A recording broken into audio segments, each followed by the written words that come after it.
Google Search Console, or GSC, is a free tool that allows you to monitor your site's search performance and technical SEO health. It reports on various metrics, from search appearance to user experience. These metrics help measure your site's SEO performance. Acting on these metrics will help you to improve your site and drive more natural search traffic from Google and other search engines. Things you can do with Google Search Console include getting a snapshot of how your site is performing on Google Search, establish that Google can find and index your site, submit sitemaps and individual URLs for crawling, and identify technical SEO issues. Before you can start using GSC, you need to add your domain. Adding a domain property gives you a comprehensive view of your website's information as perceived by Google. This will include data from all the URLs under that domain name, including all subdomains. Before your site appears in Google Search Console, you must confirm domain ownership. So if we go into Google Search Console and we click the domains over here, and then we click add a property, we can then add a domain. So I'm going to add a domain that I own, .co, then continue. And it's then going to give us information on how we can verify this. Now, this is a domain which is held by GoDaddy. So we can just start the verification and we'll just log directly into the GoDaddy account. So we'll just click start verification. It's logging us into GoDaddy and we just click to confirm access.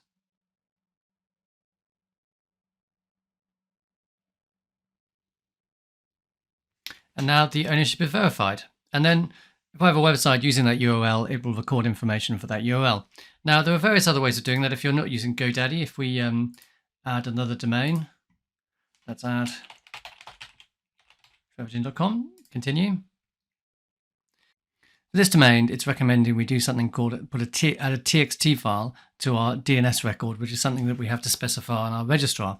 So here it's giving us the details. If we copy the txt record and then we go into the domain registrar, I'm in GoDaddy for another URL, but it doesn't matter. I'm just going to do this for demonstration purposes. If I do add new record, select txt, where it says name, if we put an @ and then we add that string of characters Google gave us and then click save, it'll add the txt record to our DNS records, and then Google will pick that up and will verify the domain because it can see that we have access to that domain. Once you have a domain set up, the first thing you should do is add a sitemap. Now, a sitemap is a file that contains all the URLs of your website that you want Google to index and crawl. This is vitally important because Google needs to crawl and index your pages to rank them. If you do not submit a sitemap, Google will eventually crawl and index your site. However, submitting an XML sitemap to Google Search Console can speed up the process. Your sitemap should be provided by your content management system, be that WordPress or Shopify. They typically sit in the root directory. So here's one for one of the websites that I own. So it's the domain and then / and then sitemap.xml. And you can see it gives information on all the different pages here. So you need to take that sitemap, you need to go into Google Search Console, go to sitemaps, and then it says add new sitemap, and you would add the URL and then do submit. Once the sitemap has been submitted, you will be able to see the status. It'll say couldn't fetch if there's a problem, or success if it has been successfully submitted. Let's now take a look at some of the features of Google Search Console and what it can tell you about your site. So the first thing is performance report. That's in the left-hand side under performance. The performance report provides information on how your website is performing in the Google natural search results. It shows 4 metrics. One is the total clicks, the number of times users have clicked on your site in the natural search results, total impressions, that is how many times your site appeared in the natural search results, the average click-through rate, that is the number of times that the number of clicks you had divided by the number of impressions, and the average position, so that's the average position of your search in the search results. This data is useful for analyzing your search engine's performance and for knowing what you need to improve. So for example, if you're seeing a low click-through rate, it could be that your title tags and your meta descriptions are giving users a poor impression of what's on your site. So let's just look at some search results. Here there's a search result for my e-commerce business. You can see that's the title and that is the meta description. It could be that if you've got a low click-through rate, that people are just not responding well to the content that you have on your website, which is appearing in the search results, and therefore you need to revise it. Then here at the bottom, it's got the queries that your site appears for. if you look at these keywords and you see that your site does not rank for keywords important to your business, your site may not have enough useful content that addresses them. So to produce this, you need to produce quality content targeting terms that you want to rank for. Down at the bottom is a selection of useful information. So you've got pages. You can see the pages which generate the most traffic. Countries, these are the countries that you get the most traffic from. Devices, your traffic that's split up by devices. You can also change the search type. So you can have image, video, or news searches, and you can change the date range there. The URL inspection tool allows you to check the indexing status of an individual page on a live website. It also helps troubleshoot any issues preventing your site from appearing in Google search results. So if you paste a URL into the live indexing tool and then do search, it will retrieve the data from the index and it'll tell you whether the URL's in Google, and it'll tell you the indexing status, whether it's a page is usable on mobile, whether it's served securely over HTTPS, and if it's found any structured data on the page, so it's found some breadcrumbs. So if you think there's a problem with the page, this is a very quick way of checking for it. If you click on Pages, you go to the Page Indexing Report. The Page Indexing Report details the pages that Google can find and index and lists any issues. It is vitally important to avoid indexation problems, as pages must be in the index to appear in the search results. So here it gives us the pages that are indexed and the pages that aren't indexed. Now you should get from your content management system a list, or at least a number of pages that you think should be indexed. If we look at not indexed, it'll tell us the reason why pages aren't indexed. If we click on them, it'll give us a list of the pages here. If at any point you have fixed some pages, you can go in and click Validate Fix, and that'll tell Google it needs to go and index the site again. A common reason why pages aren't indexed is to do with the 𝑱𝒐𝒊𝒏 file. That is a file which sits in your root directory and tells Google which pages to index and which pages not to index. So if we look at my website here and type in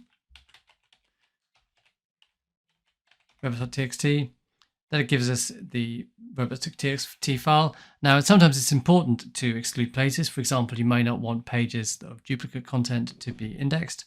However, it is very easy to set up the 𝑱𝒐𝒊𝒏 file in a way that actually excludes pages that you do actually want included. So this is where you can check it. So returning to sitemaps, we can see the information that is given on sitemaps under the sitemaps link at the left. If we go to a sitemap and we click on it, it'll tell us information about that sitemap. So it'll tell us when it was last read, the number of pages it discovered, and whether it's processing status. So there could be a number of statuses here. One is success, whoopie-doo, it's all good. Secondly, has errors. There's one or more errors present in your sitemap. You need to review the error messages carefully and make any corrections. You may have to talk to your webmaster about that. Or thirdly, could not fetch. Google could not fetch your sitemap and you need to investigate the errors. You can use the URL inspection tool to do that. The page experience report, accessed from the left-hand side here, gives Google's assessment of your website's usability. The following criteria are assessed. Firstly, core web vitals. These metrics measure the performance of your website, including loading, interactivity, and the visual stability of the website content. Mobile usability, the mobile friendliness of your site, and whether the site has a secure connection or not. That's HTTPS. The percentage of good URLs gives Google's assessment of how many pages on your site provide a good experience for users. The figure should be as high as possible. We recommend getting help from a developer on your team to fix usability and core web vital issues. Remember, the usability of a site and the speed and the core web vitals are ranking factors that Google uses, so it's important to have a good web experience as analyzed by Google.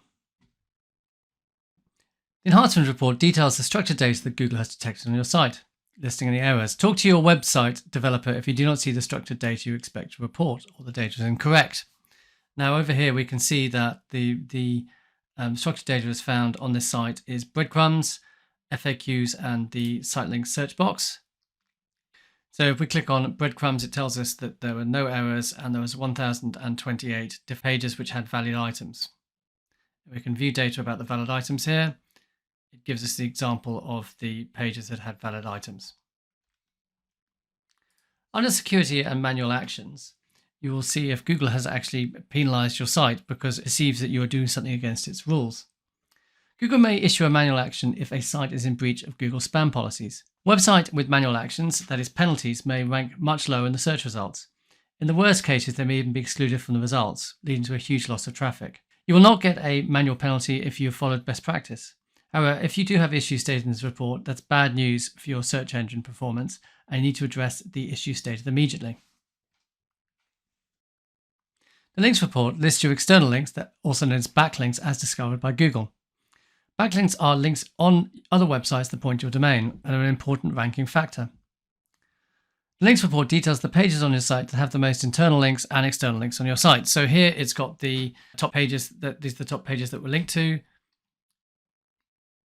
And it gives you the top linking text, and it gives you the top linking sites. So for example, this place here, on this side here, Trustpilot has linked to this site 126 times. And you can see what it's actually linked to. And if we look at the top link pages, it'll tell you which pages had the most links into them and who has been linking to them. Finally, the shopping report is for e-commerce sites and product review sites that have added product markup on their sites. It lists any issue with your product-related structured data. The product-related structured data you can see is product snippets, merchant listings, and shopping tab listings. So if we click on these, it'll tell you the number of records it's found and any errors with those records.